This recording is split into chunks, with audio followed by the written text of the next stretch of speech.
Welcome back, everyone, to the F10X Academy. My name is Timothy Fairmatthews, and tonight we have another round of insights from our Academy accountant. As we know, David Daly is our assigned accountant, and every couple of weeks, he donates his time for the benefit of you guys to ask him anything finance, accounting, and VAT related. David has over 20 years global experience in transformational environments across a broad range of industries, 14 at an executive level, and most recently 9 based in the Middle East. Tonight's topic is centered around selling your business, something we all either love the thought of or dread the thought of. So based on your move, I'm assuming, David, will determine whether this is sold at an immense profit or a terrible loss. And these moves are very important in a time like now. So anyone interested or considering the idea down the line to potentially sell their business, this is the conversation to pay attention to. So guys, get your questions ready. David, thank you so much for coming on again. How are you? Good evening. Great to see you. I am well. All is good. The curfew has gone in Dubai, so life is getting back to normal. Well, some semblance of normality. Amazing. Good to hear. Good to hear. So, I mean, business for yourself picking up as well? Business is okay. As I probably said before, when you're the only certainties in life are death and taxes, and part of what we do is taxes. So, short of breaking into undertaking, we kind of cover half of what we're all required to do. In addition, more recently, which every one of you will either have done and should have done by now, or depending on a couple of free zones, one of them being Futura Creative Tower, you've got till the end of July to report and notify for economic substance reporting. The penalty is 10,000 dirham for not notifying on time where you are required to notify on time. Just on this, actually, there's a lot of confusion in the market. I know 2 of the top accounting practices are giving different advice. Some are saying you don't need to do it. One of the others is saying you must. My experience in this country is where you're unsure whether you should do something or not do something because the advice is conflicting, do it. Just to cover yourself. Look, if you don't fall under one of what's called the 9 relevant activities, then it's just more of a tick box exercise. As I say, if you're in Futura Creative Tower, you still have got until the end of the month. Get it done. If you're in any one of the other zones, you should have done it by now. Get it done. David, you're scary, mate. You're scary. You need to get it done, guys. I'm a nice guy, really. So you're out there firefighting basically for people on a daily basis. So I mean, I know we've had the ESR. We've had that recently ourselves. Yeah, I mean, I think people are starting to really, those that are not organized with their books are really starting to suffer now, aren't they? Yeah, the audits are kicking in. I mean, I'm involved in an audit for one client, and what we're seeing here is something we were expecting at some point to happen. Even though the audit was for my client, really what they were doing was they were looking downstream at his customers. Because sometimes to have a look at something, it's better to take a higher ground and see what's happening downstream. And tax authorities will do this.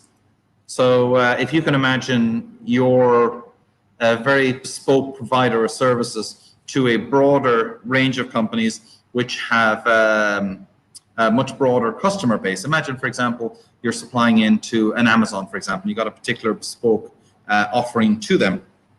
If the taxman wants to take a look at Amazon, they'd be better off to take a look at you back a step and then see happening in the interaction between the two, because that gives them visibility of what's happening in an Amazon. I'm not picking on Amazon here. I'm just trying to give you an example from a scale point of view what we're talking about. And this is normal practice anywhere in the world. Okay? So we are starting to see things like that. And this is not unexpected. Okay, remember you're going to be audited at least every 5 years, maybe 7 in the first period because it's just launched. But you are going to get audited. Be ready. Okay. Good advice. Okay, guys. So anyone who's just tuned in, tonight's topic is selling your business. So David, I'm really curious, first of all, to see why you wanted to pick this topic. First of all, are you noticing a lot of people selling their businesses at the minute? Is this the reason why? Or do you feel this is something that everyone should maybe consider? Because I certainly haven't thought about that process myself yet. So what do you think? It's a mix of things. People who plan well have got what's called a liquidity event. It's the day that you sell your business and cash in on all the hard work that you've done. They're the people who've really thought this out, and they're planning and they're putting in place the structures, the controls, and preparing themselves for sale. There are those, because where the market is currently, they're just sort of putting their hands up in the air and going, oh God, wouldn't it be nice just to sell the damn thing? Which is never a good thing. It's a bit like borrowing money. Never borrow money when you need it. Never be in a position where you're forced to do something. And there are people thinking of selling, and not for the right reasons. They mightn't actually be ready to sell. You've got to have thought this out. You don't wake up one day and go, I'm going to sell. Okay? It's something you're constantly preparing for. I've been involved in businesses which have been sold, both as an advisor into the business and my first finance director role. I spent 5 years there. We always had in our heads we were going to sell.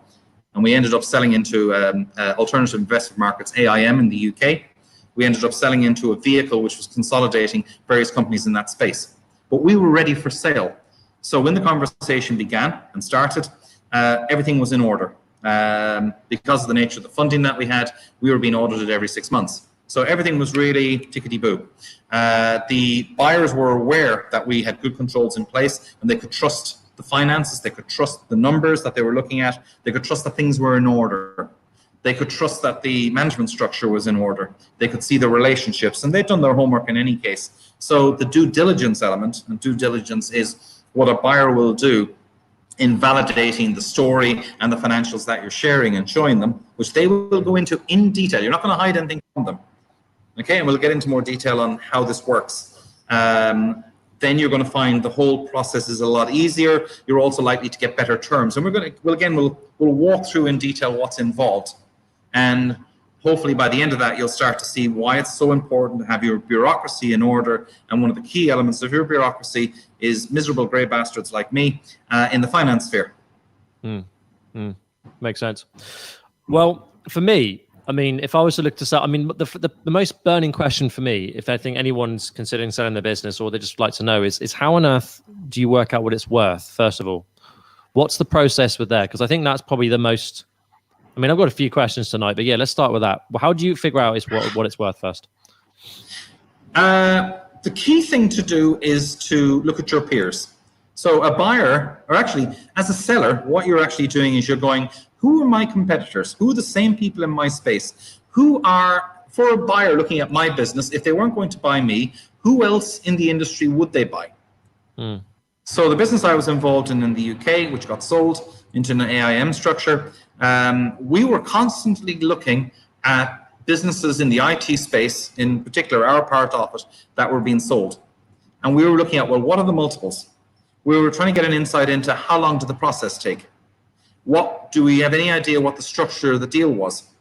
Was there an earn-out? And again, we'll come into this in more detail again. So you're trying to understand, well, where is the market for my type of business? Who are the types of business who are interested in buying my type of business? So you are constantly doing homework. You do not wake up one morning, Bezos isn't going to turn up to your little business and go, or medium business or big business one day with his checkbook and go, Sonny, write a number into this and go away. It doesn't work like that. There's a lot of work, and you have to prove that there's a business that they want to buy that they can integrate into theirs. And that's a lot of work, and you've got to be on top of it all the time, which means you need to be on top of your business holistically, not just the sales, not just the delivery, but also the bureaucracy. So you're talking about an integration part to consider first. So you're almost defining your target market, very much like how you would define your target market if you're selling to someone. But that obviously integration, is that the majority of what people like? Do businesses buy businesses, or is it more the solo investor that would like to just have a company to run with? What's the majority?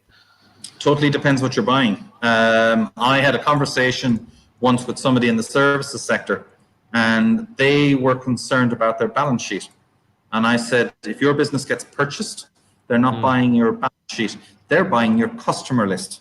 They're buying the recurring revenues which you're getting from those customers. They're buying the relationship you have with those customers, the stickiness you have with those customers, the likelihood that you will be able to continue invoicing on a growing basis, or that the company which is doing the purchasing can look at your customer base and see the additional product offerings they can latch on to what your business is doing, or they could offer deeper services, etc. So they're looking for where you fit in the grand jigsaw.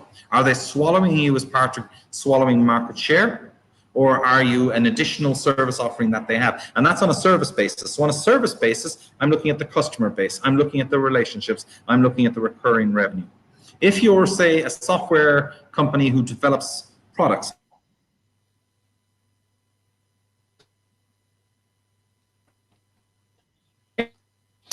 David, I'm not sure if you can hear me. Is anyone else getting David frozen here?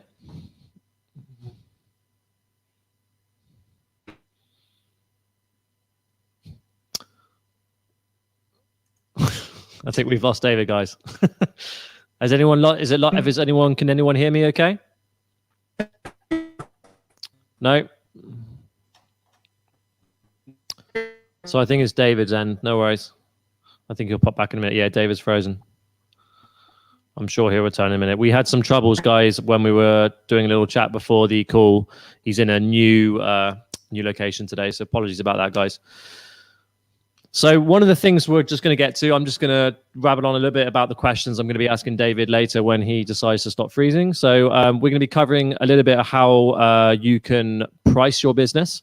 So one of the fundamental things, how to divide up the assets, how to value it, and again, cross-reference it against your competitors, as David was talking about. We're going to talk about how you can potentially sell your business quickly. The best businesses to sell, and then involving a broker, which is incredibly important. So obviously you need someone to be able to conduct that sell for you. So that also can be a bit of a minefield as well, because obviously, there's many brokers out there that can actually that specialize in this. Obviously, most of it boils down to assets. And as David was saying, it's about the customer and the relationships you currently hold. So that's super interesting. I think David has just come back on now. Yay, we're back. So how are you? Right. So where did you lose me? I'm all right. I'm fine. I lost you when I did the introduction. So you're gonna have to start from the top, mate. I'm really sorry. I was like, welcome, David Daly. I think that's where we lost you. So no, I'm joking. No, you were talking a bit about so you were talking about how that we were talking about integrations and how businesses that buy businesses look to see how do they incorporate you as part of their brand to get market share, or do they look to keep it separate? So, I mean, I guess, something a bit like Facebook buying WhatsApp. I mean, they kept the WhatsApp brand, didn't they? They did, but that was a particular type of purchase. They paid 19.6 billion for a company that had less than 100 employees, made millionaires at all of them. But what they were buying more than anything was a database and access to the type of information that's been shared. That's something they could leverage on their own site in terms of marketing product or targeting marketing messages to its user base. I mean, that's where the value is. You're mining that. So a company that's what you got to think about in terms of who your potential purchasers are going to be. As I say, look at your competitors in your space and go, who's been bought? And you might be a two-person outfit, in which case, okay, you're not going to be able to find that much in the press which relate to your size of business. However, you still fit into a box, a greater box. So what you're doing is, well, look at the big boys and look at who's buying them and on what basis are they buying them. In which case, then you go, I'd like to move into that kind of space. By the time you get to where they are, the market will have moved. So it's part of understanding, what do I need to do in my business to get to that type of space, to attract that type of purchaser. Again, that's if that's your plan. Your plan mightn't be to sell. It depends. You may actually really enjoy the business you're in and want to continue to grow it. It's fundamentally up to how you plan. And we did a whole episode on planning. Now, we didn't get into the more nitty gritty of it, and we'll do it another day. But that's really it. Are you intending ultimately to be a buyer? Or are you ultimately thinking about selling, in which case you're thinking about your liquidity event, in which case everything you are doing is working towards supporting, making that process as simple as possible. I work with companies who don't. And what happens when a potential buyer comes along, they end up in this circus of trying to, if you like, unmake the jigsaw puzzle of a business that they have to get it into the shape the buyer is content with all the queries that they're going have. For those in the IT sector, think of it as defragging your hard drive. When you go in and it's 20% fragmented, and your computer is there trying to put everything in some kind of logical order, which makes it more efficient to use. If you're doing that on an ongoing basis, not only are you in a position to make it easier for a buyer of a business to come along and quickly pick you up, and by the way, that will affect the purchase price that they're willing to pay. The fact that you have control on what it is you are doing in your business, that gives them confidence. If everything is a mess, then they obviously can still see value in your business. It might be your contracts. It might be your customer base. It might be some of the people in the business. It might even be some of the managers.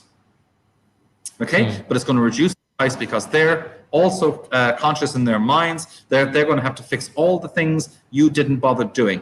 Okay. Well, it's like buying a car, isn't it? If the car's got like flat tires and it hasn't been serviced in like 3 years, it's gonna. I mean, people that probably want the vehicle will still want it, but it's just gonna bring the price down, isn't it?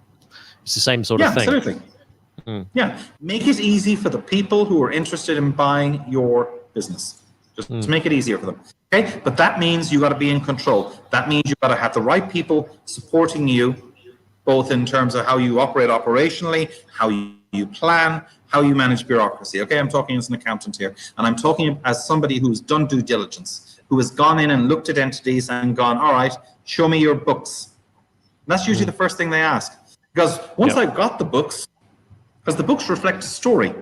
I look at your sales and I'm going, well, what sales contracts have you in place? What are your streams? Show me the contracts. Show me how you do invoicing. Show me how you manage your relationship with your suppliers. And you're thinking in your head when the accountant arrives going, screw it, he's just talking numbers, it's like an auditor. It isn't, because you're drilling into the commerciality which those numbers represent, the story which those numbers represent. And if they're not in order, your story sounds terrible. No, of course. So you can appreciate that. Have these things in order, and it is going to be the likes of me going in there representing the buyer, and I am going, and also the buyer will likely have appointed a third party to support them with due diligence. And part of their job is to find where all the problems are, so you can feed back to the buyer. Hey guys, I know you were thinking about spending 5 million on this company. Quite frankly, if you cost in all the things you're going to have to resolve, because they didn't do this properly, they didn't do that properly, you know what? Drop it down to 3.5. Quite frankly, if they've got sense, they'll take it. Okay, you just lost in that case 30% of the value of your business because you couldn't be bothered to do your bureaucracy, or you just weren't aware. Okay, they're going to charge you for the inconvenience that they need to go to actually get your business into the form it needs to be in to slot into theirs, or they'll walk away, which is worse. So to make this process more digestible, because this is just highlights. I think that this obviously can go on in terms of finding out what's wrong with your business can obviously be quite a monumental task. So what's the kind of best person to go to? Is it just a really good accounting firm? Do you need a broker? Do you need lawyers? Who are the people that you need to help get you on the right track?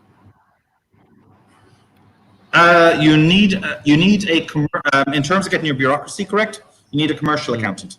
Okay, there's 3 types of accountants. Okay. There's financial, commercials, and vanillas. Okay, so financiers are typically those people who deal with large numbers. Imagine you're building a railway for the Gulf. Okay, these guys are typically Big Four qualified, and they're dealing in large projects, billions and billions of dollars. They've come out of the investment banks. The numbers don't faze them because at the end of the day, they're just numbers. They knock off the zeros anyway in their spreadsheets.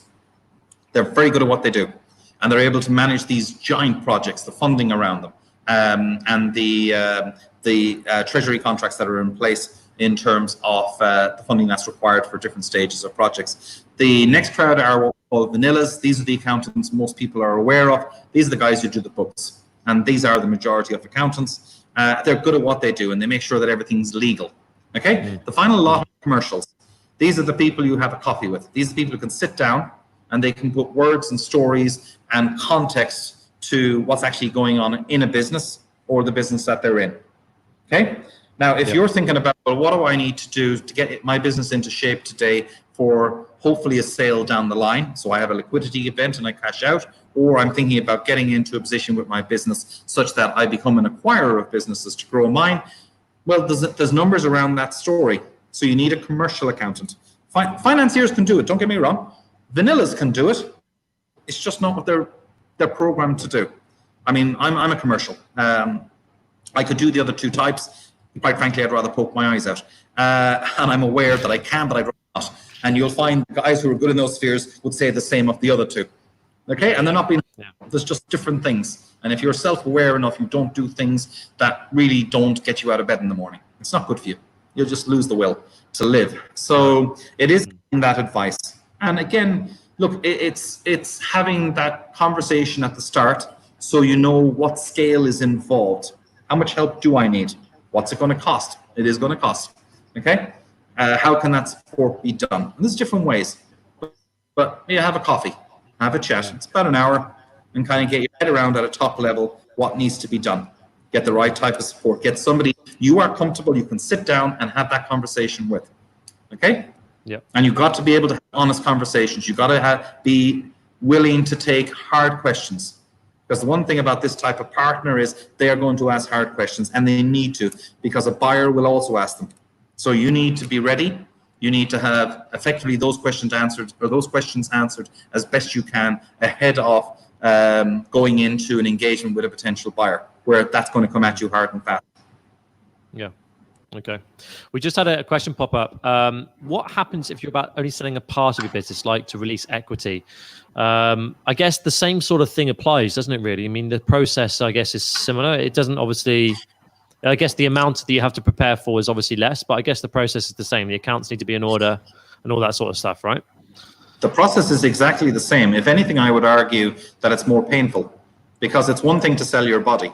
It's quite another to sell part of it, or sell the right to that, because that's really fundamentally what you're doing. You're giving up part of your baby. You're going into timeshare, if you think of it like that. It's almost easier way to walk away as best as possible. Rather than cede control. Because think of it, you're an entrepreneur. You have built that business, you've had full control, or you've had enough control, and you've got to a point of comfort, you've got the business to a point where somebody's actually interested in taking in a controlling element in it. And all of a sudden, you've got this additional party. This additional party may take voting control, or take such a strong control, or have certain rights depending on performances. So now you've got the pressure in-house. It's like moving somebody you've only been going out with a while into your home. Okay, that's a very different thing. You've been used to being able to do what you want in your home. That has now changed. You've got something else. Yeah, really good way of saying it. Yeah. Interesting. So that's actually more difficult. Okay, cool. It can be more beneficial, because if you bring in the right person, they may bring in skill sets which you're weak at. And again, if you're a strong person, and an honest enough individual that you are aware of the deficiencies you have in terms of the skill set, which will get your business to where it needs to be, then you can take advantage of that additional skill set you now have in the business. And if you get on well enough, and that person who you brought in is also conscious of what a positive relationship can be, you get to a good place. Doesn't always happen, but... So I guess, I mean, let's just take a baker, for example. Let's assume that you're the best baker in Dubai, and you make cakes that has queues out the door every single day. But let's just say you're rubbish at bookkeeping, you're rubbish at maybe branding it, you're rubbish at this. So you would almost offset and say, look, you should invest in me, and I want to relinquish some control because I'm very good at what I do, which is the actual product, which I guess a lot of entrepreneurs are. So is that quite normal if someone is to like kind of say, well, I want the business partner to come in and look at the back end of it? Or is that something that, again, doesn't really happen? But I mean, I can imagine that's probably, the majority, I guess, for some people. It happens a lot less than you think. What you're talking about is known academically as a technical entrepreneur, somebody who's specifically good. Baker's a good example. I'm a baker. I do the best cakes, I do the best buns, croissants, and so on. And they are brilliant at that, and they're not as good at the periphery things. Because they've created this great product, which they're extremely proud of, they're extremely good at delivering, they tend to be very reluctant to let go of the baby. And what you'll find in technical entrepreneur businesses, they fail. And they fail because there isn't that awareness that not all of us, some of us aren't as good as all of us. I think that's the phrase. So yeah, you've got to be prepared to cede control. And in many cases, people aren't. They don't know how to. And again, that's understandable. You just don't let go of your baby. Parents are a wonderful example. When they see their child start to grow up and start to, a little bit of independence kicking off, and they're remembering their little child. Think of Steve Martin. Was it in I can't remember the name of the movie. The daughter, when she gets married, she comes in and goes, "Daddy, I'm getting married," and all he can see is this 4-year-old girl. And it's often like that when you're a technical entrepreneur with your business, because that's what you see is your little baby, and you want your baby to be successful. You want it to be the WhatsApp seller for 19 billion, but in reality, you don't, because you can't let go of it. It's important to have that attachment. You do need it. It doesn't mean you don't have pride in what you do. It doesn't mean you don't strive to make it the best business it can be. But at the same time, you have to allow it to grow. That means as the business grows and you bring in more employees, you've got to allow people to do the different things. You've got to allow the sales guy to sell, the marketing guy to market, and you've got to allow them to fail. Now, if they fail regularly, fire them, but people will fail. And if they do, by all means, give them grief. But remember, you failed, and they will fail. Okay? So, give it a round. You've got to allow people to fail, and more than that, you've got to encourage them to let you know that they've failed. What you don't want is people hiding the fact. That's almost the worst place you can end up. Honesty. So your business, your employees, in terms of your business getting to a point where it's sellable, you want your employees to feel comfortable enough to go, boss, I dropped the ball. It happens. Don't kill them over it. Thank them for being honest. Okay? Right. That's going to feed into the culture of your business, and that's going to be something as well that a buyer is going to look at. What the heck are they buying? What's the culture? Okay, so let's talk realistic now. Let's assume that someone is in a position right now where they probably want to wind things up in their business. Is it possible to sell your business quickly? Let's assume you have none of these things in place. Let's assume that someone really right now wants to almost reset completely, like start a new industry, for example. Is it a case of just shutting down, or is it worth exploring this option to sell it? I mean, let's just assume that their bookkeeping is average at best. Is it something worth exploring? A sale will only happen as quick as a potential buyer is willing to move. Okay, so a huge amount outside your control. Yeah, okay. It's not in your gift. And also, there's different types of sales agreements. Actually, it's probably worth having that now. There will be cases where a buyer will come in and go, okay, I'm buying your business. Here's some money, Johnny. Goodbye, Johnny. There'll be other ones where they'll go, we need Johnny. All right, you're staying, Mr. Owner, and we need you to stay for 3 years. That's not unusual. It can happen. And what they'll say is, look, we'll pay you $9 million. We'll give you $2 million in year one if you hit these sales. We'll give you $3 million in year two if you hit those sales. And we'll pay you the balance $4 million in the final year if you hit this level of profitability. You hit those, done, not a problem, buddy. And in fact, you know what? We may even keep you in the group and bring you up to group board. Hey, that's fantastic if that happens, if that's what you want. And the reason they're doing it is they don't want the thing to fall apart. And by the way, this typically will happen where you as an owner become one of the key elements in a business. Now, all of a sudden, you're so integral to what the business is and the future success of the business, the buyers won't even let you walk away from the damn thing. So now you're trying to sell and you can't get out because you wouldn't seek control. You wouldn't delegate. And you have to. And as I said earlier, you have to be prepared to let the people you delegate to fail, as long as they're not doing it all the time. People will drop the ball. Okay? So it's almost worth having. It's almost a useful exercise, regardless of whether you want to sell the business or not. What I'm getting from this at the minute, and this particular point, is that if you're very good at what you do and you're a key man, so to speak, for the mitigation point of view and the risk alone, it's worth putting as much as you can in terms of what you do and what makes it the quality it is into assets, either into training material, into documentation, into anything, because I guess the same goes if you're this emotionally attached to the business and it depends on you so much, what would happen if you were in a car crash? Oh, absolutely. It's the same sort of thing. Like whether you're looking to sell it or whether you want it to just be secure. I mean, how many entrepreneurs watching right now can put their hand up and say that if I had a car crash, touch wood tonight, and I couldn't work anymore, would their business continue? Yeah, absolutely. And actually, here's another one to look at. There is an accident in this country. Last time I looked at the stats, every 6 minutes there's a car accident of some sort. Every 6 minutes. I bet it's on Shakeside Road. I bet it's on Shakeside Road. Which is why I rarely drive on the damn thing. But how many of us have standard operating procedures? And everybody thinks, oh, well, that's the kind of thing big companies have. No. No. Who should know what's been done and how it's been done and who in what position does it? Exactly, for sake. How can you not know who does what?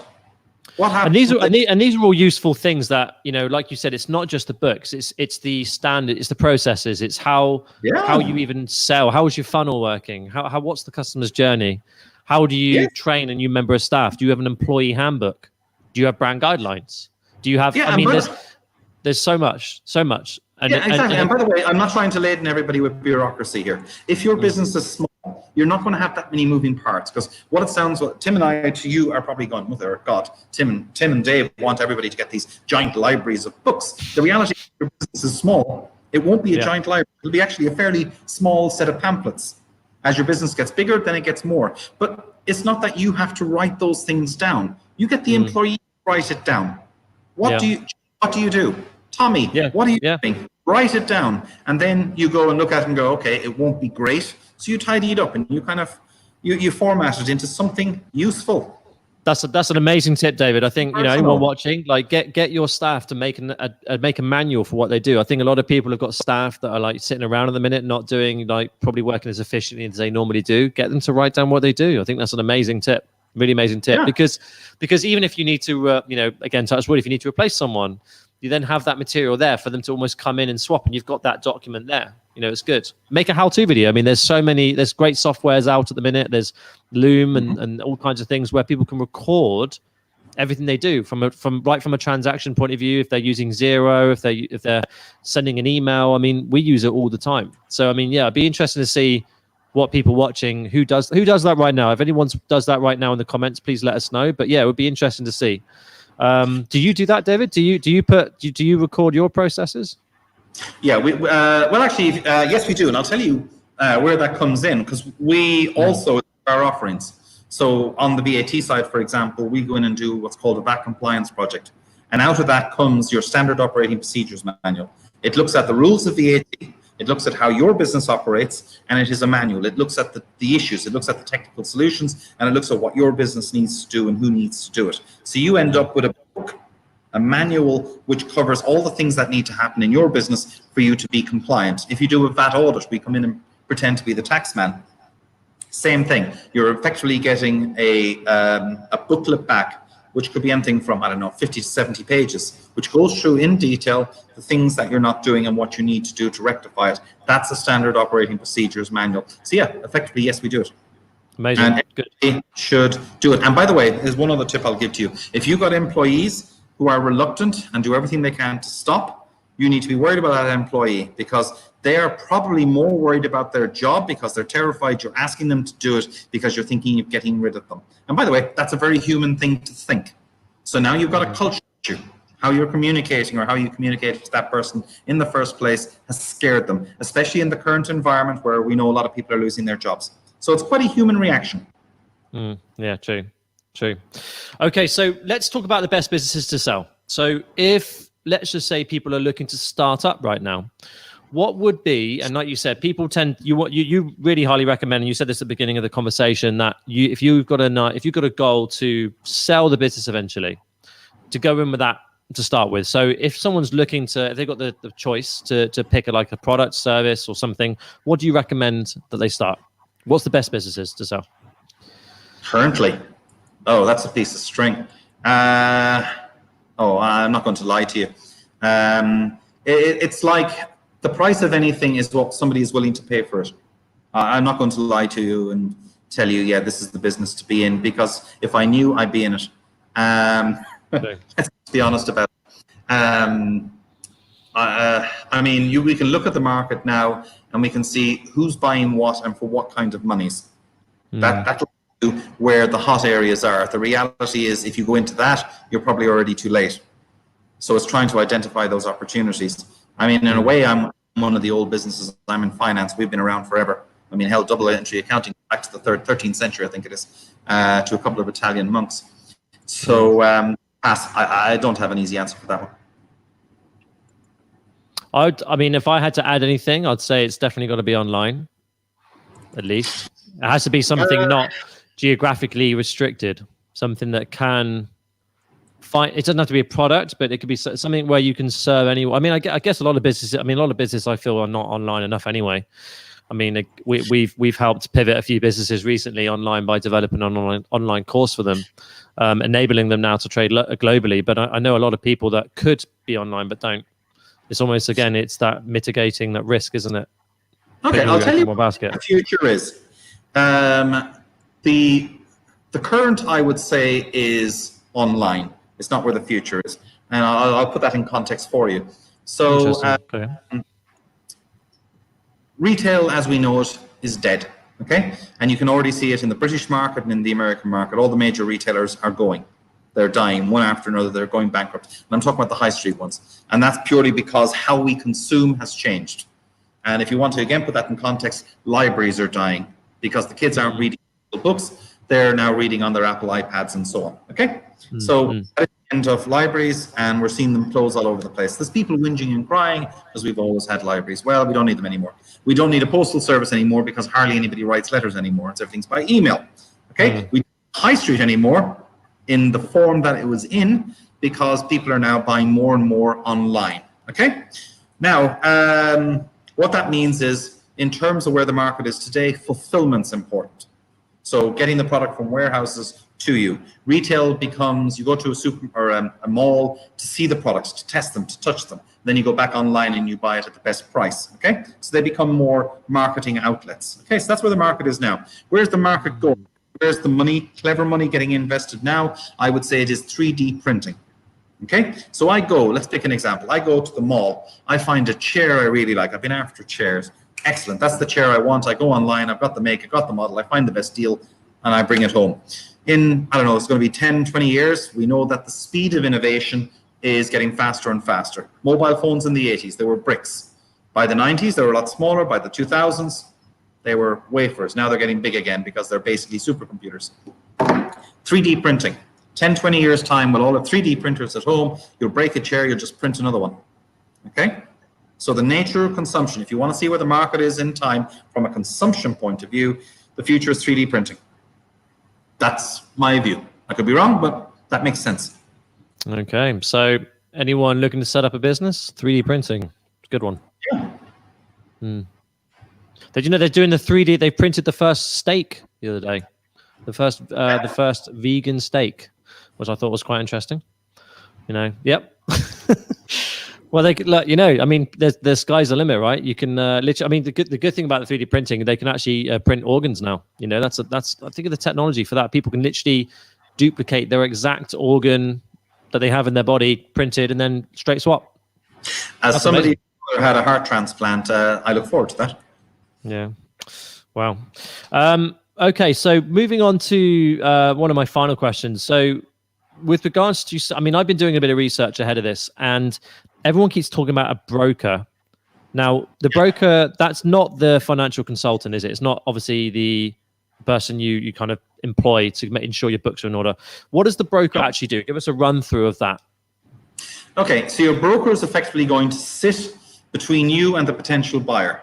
They're basically going to manage the negotiations for you because they've got experience. Okay, so the buyer, potential buyer, is going to have their team. They're going to want to know on your side who they're talking to. They don't mind if it's a broker. That's okay. They don't mind if it's an executive director, but they want somebody to deal with. And then that person manages the business in terms of preparing all the information for due diligence, okay? Due diligence means somebody externally is going to come in and they are going to analyze the data that's been requested, which sits in what's called a data room. In the old days, that'd be physical. These days, it's pretty much electronic, okay? Yep. So that's the normal process. One of the ways you can kind of help prepare for this is the problem with bringing in a broker in a way, and there's nothing wrong with brokers, I'm not in any way running them down, is your broker's coming in at a point in which things have already started, okay? It's almost better for you, and we don't sadly have a culture for it here, that you have a non-executive director. You as the person who runs your business, you're an executive director. You have executive authority, you're there on a day-to-day basis. A non-executive director could be once a year for half a day, who comes in and has specific duties, okay? The other thing non-execs typically do is they'll have connections. They got very broad connections across multiple industries, and they may be able to bring introductions. They may be aware of somebody who might be interested in buying you, Okay? The ways you get the executive director to do some of the shopping or do some of the marketing of your company for you is you structure that into a deal. So you may give the exec director 2% of the company, and if the exec director brings a buyer in, you give them 5, and if the price is X, you give them 10, because from a game theory point of view, the amount of money you get is larger. And that's a negotiation. Okay? At the end of the day, don't go after 100% of nothing. It's better to get 70% of something or 80% of something, whatever that negotiation is. And that's painful because you're giving things away. Now, again, you could put into that agreement that you put in place with a non-exec that it expires. So if there isn't a buyer found in 5 years, those rights disappear. Okay? They only vest once, by vesting I mean they only materialize, they only become real once you walk into that process. Okay? So you can actually use language which actually protects you as a business, but encourages this third party who you brought into your business to actually get you to where you want to be. Okay? So, I mean, non-exec work. And how do you go about finding these third parties then? It's got to be somebody you trust. So it's going to be somebody you have a lot of conversations with, coffees. Because look, you've got to be comfortable that they have something to offer you, and you've also got to be clear in your mind what it is you're looking from that person. So the first time I became a finance director in the UK, I was 29. We had a non-exec on the business. He was an ex-chartered accountant, and he was doing investments. He was on lots of boards. Very well-connected man, very knowledgeable, knew his stuff. He could call it. He had the experience. He'd worked in lots of different sectors. As an auditor, he had audited lots of different businesses, and he knew lots of different people. So when he arrived, we had him in once a quarter. He would turn up for a half a day. I think we lost David again. Apologies, everyone, if they've lost the feed. That was getting interesting as well. Just triple check, anyone watching, if they can confirm David is frozen there. I will be winding up the conversation with David soon, guys. So anyone who has any last burning questions about selling their business, finding this non-executive chap that David is talking about, anything about what best business to get into, how to sell quickly, how to price your business, do let us know. Yeah, David's frozen. Thank you, guys. I think we're adding David back right now.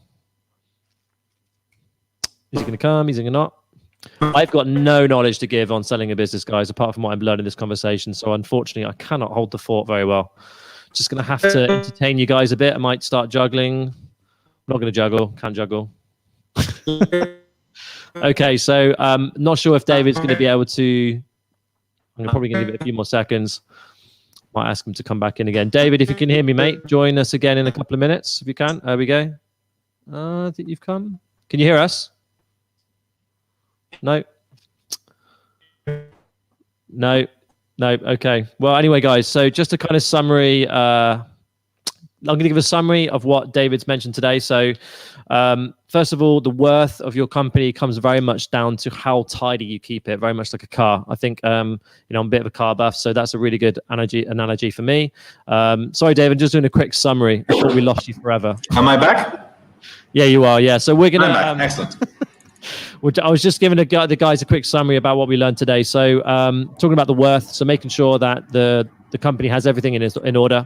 Books is a very big one. And if you're having the intention of selling it from the start, make sure you bring in this non-executive guy in, which you were just explaining about. So you were saying, sorry, let me finish. Let's get you to finish where you were going with that first. You mentioned about the non-executive coming in every quarter. Every quarter, even every half year, or even once a year. Okay, this is somebody who's going to call you out. Okay, think of it. Your friend in the world will call you out. That's part of what they do. They go, hey guys, no, you're in the wrong place here. Think about it. They start asking questions. They start going, well, I think you're doing this wrong for this reason. They've got particular broad knowledge functionally. They've also got industry contacts. They're listening to what your plan is. They're challenging your plan. Okay, they're also going, well, okay, you're thinking about selling. All right, fine. Then these are the kind of things we need to be thinking about. You know what? There's a couple of people I might have a conversation with. Okay? So that's what they're there for. And there'll be a deal to be done. look, at the end of the day, if your non-exec is going to be the person who brings the buyer to the table, well, yeah, that's something you're going to have to share in the goodness with. That's normal, and that's a negotiation in itself as well. But again, you only pay if it happens. That's the key thing here, because it sounds like, oh, Jesus, Dave's going to charge us a small fortune for this.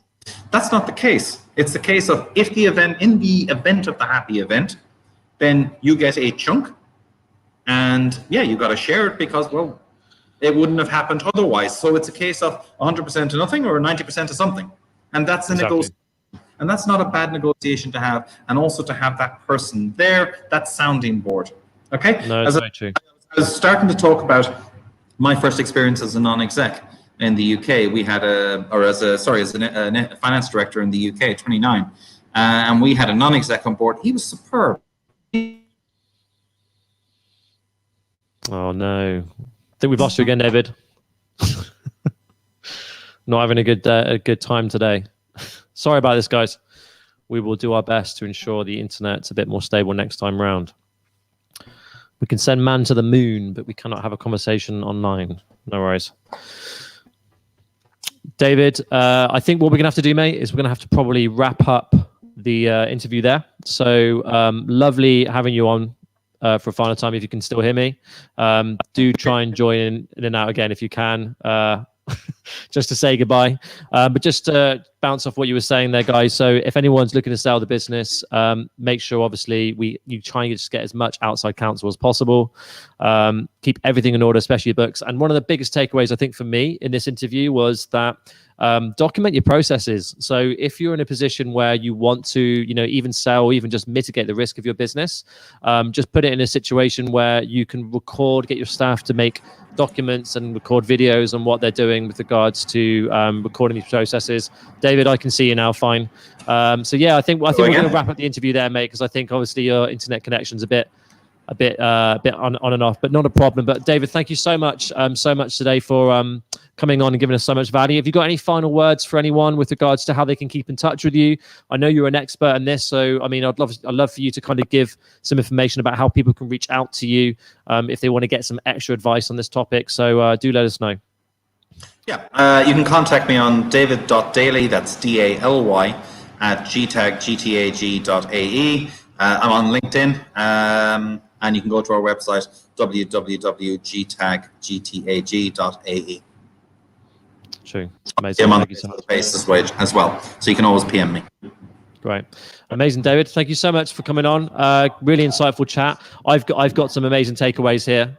Certainly going to start, I think, making some documenting my SOPs, and I'm going to start looking at the happy event, or the liquidation event, as you call it. Amazing. Thank you so much. Look forward to seeing you guys back again soon on Insights in the Academy Accountant. David's just popped off again. So yeah, well, I think we'll end it there. Thank you so much, guys, for tuning in, and we'll see you next time. Take care.